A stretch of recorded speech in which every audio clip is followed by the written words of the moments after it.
Hey guys, welcome back to Clownfish TV. This is Neon. I am here with Kiki Sparkles. Hello. And something very interesting happened. Patty Jenkins' Star Wars movie, Rogue Squadron, the one that they spent a lot of time promoting, talking about, saying this was a huge deal. They had a teaser for it where she talked about her dad being in the service and how much it meant to her. You know, that movie, yeah, it's being delayed indefinitely. Right. And it's weird because she was really, really, really excited about this one and spent a great deal of time talking about it. And that's the one that's getting caught up in this scheduling conflict. They're calling it a scheduling conflict. This movie seemed to mean a lot to her last year, and now all of a sudden it's a scheduling conflict. I think there's a little bit of chaos going on over there at Lucasfilm. I have to wonder how much of this is Bob Chapek. Who knows? We're going to talk about it. Very unexpected, though. Before we get into it any further, please subscribe for more pop culture news, views, and rants, guys. Almost 240,000 subs. Thank you so much for the support. We do talk about Star Wars, not nearly as much as we used to. We don't react to everything Star Wars because we don't care, not nearly as much as we used to. Yeah. Even the Boba Fett trailer, like we didn't react to that. I don't care. I did on Twitter. I gave my opinions. I thought it looked kind of, yeah, kind of. And I was like, I hope it's better than it looks.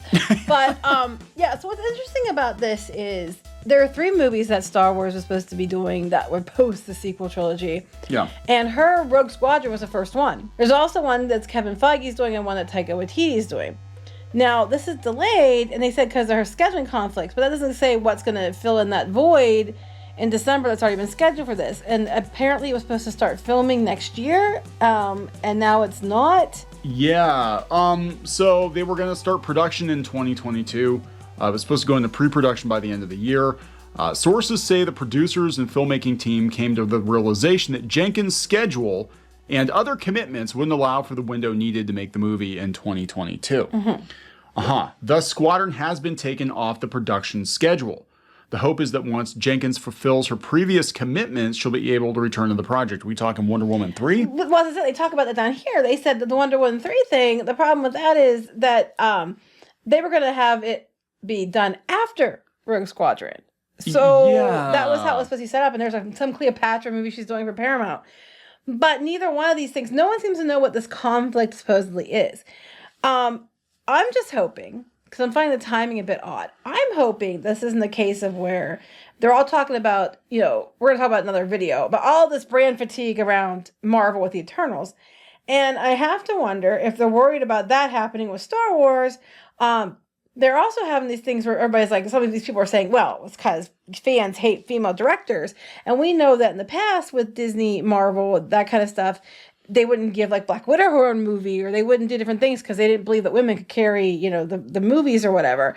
And I hope that's not the case, that they're kind of like, oh, well, maybe we should let her direct this because,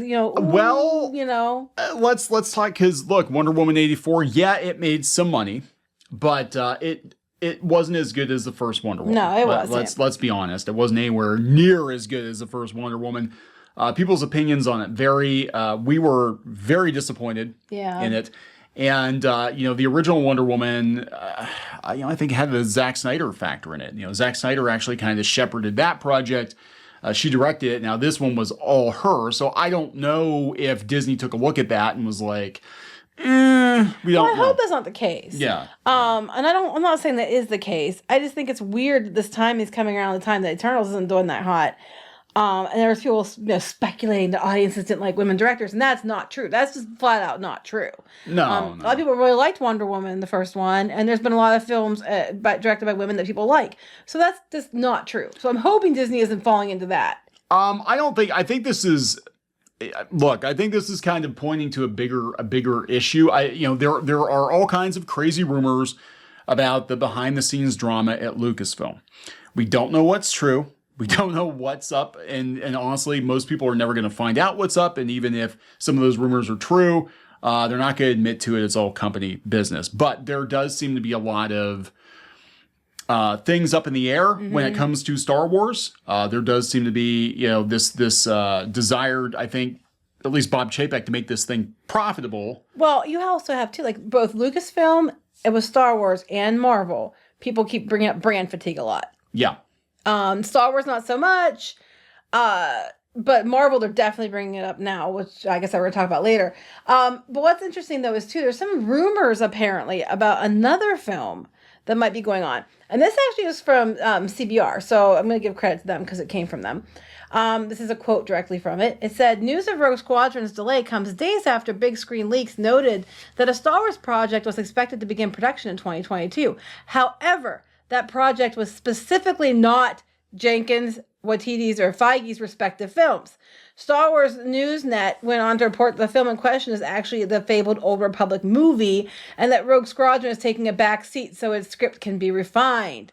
Because like the Rogue Squadron's, their script wasn't good. It wasn't. It's probably not. It wasn't good. Or maybe Disney's just realizing some of these narratives we're trying to push aren't actually working. So Rogue Squadron takes place. It's during the sequel era, right? So I'm assuming. I don't know. I honestly don't know. I don't know. I don't know. It seems to me like they're really trying to scramble to figure out where to or what to do with Star Wars. I mean, everything they've been announcing, it's really kind of sad. Star Wars has been relegated to television like Star Trek. At this point, yeah. Because something people are like they're uniting fans with. Yeah, and I think they're kind of like, if we're going to do a movie, it's got to be, we can't really take a chance. So I got to wonder if they're going to be like, we know something Old Republic would probably land well if it was done well. They've got the game being remade and all that. Well, that's true. And they're saying that it's actually a fabled Old Republic movie because Rogue Squadron's script needs to be refined. So I don't know. And how does Disney tiptoe if it is something like that, which we don't know? Yeah. I'm just saying, reading between the lines, that's kind of what they're alluding to. If it is something like that, Disney can't come out and say that because after all the big stink they made of our diversity and inclusion initiatives, they're not gonna say that's why they're doing it. Thing is, you can be diverse and inclusive and not be shitty. Yes, you can. Yes, it's interesting. We're gonna talk about this in another video, but kind of the the mainstream media, even with Chloe Zhao in Eternals being like, well, I guess it's okay to criticize someone based on their work and not on their gender or ethnicity. I think it was Inverse or something made a comment. That, you should be able to criticize somebody and not be based on, like, basically that people were getting a lot of pushback because the critics were criticizing the film. And then they're like, because she's non-white and she's a woman, you can't do that. And they're even like, but, you can critique something and those are irrelevant to the critique.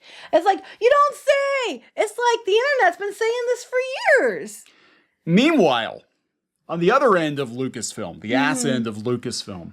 More High Republic? More High Republic. This is Lisa Votes. Whoa. Lisa Votes. Is that her name, Lisa Votes? Wait. Lisa Votes. I think it's Lisa Votes, but Lisa Votes. I like Lisa Votes better, but it looks like Lisa Votes. She's got her iPad to check your privilege with. Yeah, or to make sure you're voting for the right person. I'm sorry, it probably is Lisa. It is Liza or Lisa Votes, but it looks like Lisa Votes. So I have not seen this yet, guys. She is like intergalactic Miss Frizzle. She's got her iPad, and frankly, she looks like she's ready to do some teaching. Nothing wrong with that. Don't be mocking teachers. Oh, she's a Jedi archivist. Okay, so there we go. This is Nyla Quinn. NyQuil. She looks very sleepy. Nyla Quinn, NyQuil. Yes. Okay. She's a sleepy old Jedi. And this is Hot Pants. Yasek Spark Bun. I mean Spark Burn. Oh my God. Burn. We're gonna name the hot one Spark Burn, obviously. Spark Burn. This is like as on the nose as the ship being called Vessel. And then Geode being the navigator because it's a rock. Nobody's even talking about the High Republic. Like, it's just, I really think they're at the root of this. You will find that there's Bob Chapek probably scrambled because he's a money guy. He's a numbers guy. He's probably looking at this whole situation like, my God, Star Wars is a shit show. How do we fix this? What do they like? They like Boba Fett. They like The Mandalorian. I'm trying to figure out this. Who is this guy? Jedi Knight serving under Master Quinn. He's not sure if he's related to the famous Sparkburn family. What Sparkburn family? I thought it said Spark Bun. Because the Sparkburns. Everybody knows that in Star Wars, right? Sparkburns. He's a great cook and he's boisterous. Oh my God, are you just kidding? They had great cook. He's a boisterous, great cook, and they call it Sparkburn. Spark. Oh my God. You you can't make this level of shit. They're just like making shit up now to see what people say. Nobody gives a shit. I mean, nobody cares about the It's funny because when people say about the High Republic and they're like, they say that no one's really paying attention to it. You got these people and they literally are like, everyone's on the New York Times bestseller list. And I'm just like, bitch, please. It is so easy to cheat that. It's a running joke now. It is literally a running joke in publishing circles about how you can cheat the bestsellers list. Anybody could literally, if they want to spend the money, go cheat the New York Times bestsellers list. It isn't hard. Somebody did, and the YA novel scene dogpiled them. It was a blog. And then they were mad because she figured out how to game it and what didn't do it via their channels and through them. Yeah. And then they tried to make it about racism because the person that they already put on the bestsellers list was a black woman, and how dare this white woman kick a black woman off. You know, it happens all the time. People that are different ethnicities or whatever kick each other off the New York Times bestseller list. Last I checked, it wasn't about racism.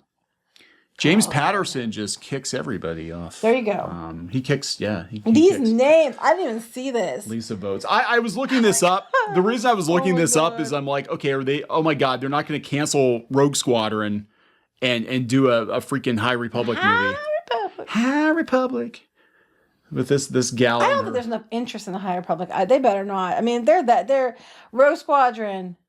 Doesn't even look like Star Wars. But it would do so much better than it. Because Lisa has a recognizable name to Star Wars fans. I don't know what the hell this is. Anyway, so there we go, guys. Very curious. We're going to watch this because I do think that there is a bigger issue going on. Well, I hope it is a simple matter of scheduling because, I mean, I don't know if the movie's going to be good or not because Wonder Woman 84 wasn't great. But it was not good. But I do know that for Patty Jenkins, she was really excited about doing this, and it really, really mattered to her because her dad was a fighter pilot who was killed. Yeah. And she wanted to tie that in. It was something that she did you could tell when she did like a little trailer for it, how excited she was. And in that regard, I don't want to see her not get to do that because she had some really good reasons why she wanted to do it. But I am concerned that the rumor is that they're pulling it because the script sucked. Yeah. So, there's that. But well, I think they can't afford another theatrical misfire. They can't have another Solo. And again, it's I mean, if they're going to take a chance now watch it be like in a year from now they'll be like, oh yeah, Rogue Squadron is going to be a series on Disney Plus. That's probably what they'll do. I wouldn't be surprised. It's not going to work and then their justification for that will be, it's too big of a story. It's too magical. We really needed room for this to breathe. Well, sometimes I think that is a better choice. Yeah. Depending on what it is. Like, I think Eternals might have done better had it been a series on Disney Plus because you have too many characters on top of each other. I think if they had done it. Yeah, I know. Okay, I walked into that one. It's been a long day. That's the problem in some countries. It's been a long day. But I think if they had taken that, but then again, it would have been like a much longer bore fest. I don't know. But they might have been able to do more with it if it was a show on Disney Plus. I have no idea. But they might go Disney Plus. It's easier to hide numbers. Yeah. So we'll see. We will see. All right, guys. So we're going to wrap this one up. Yep. Please subscribe for more pop culture news, views, and rants. We'll talk later. Bye.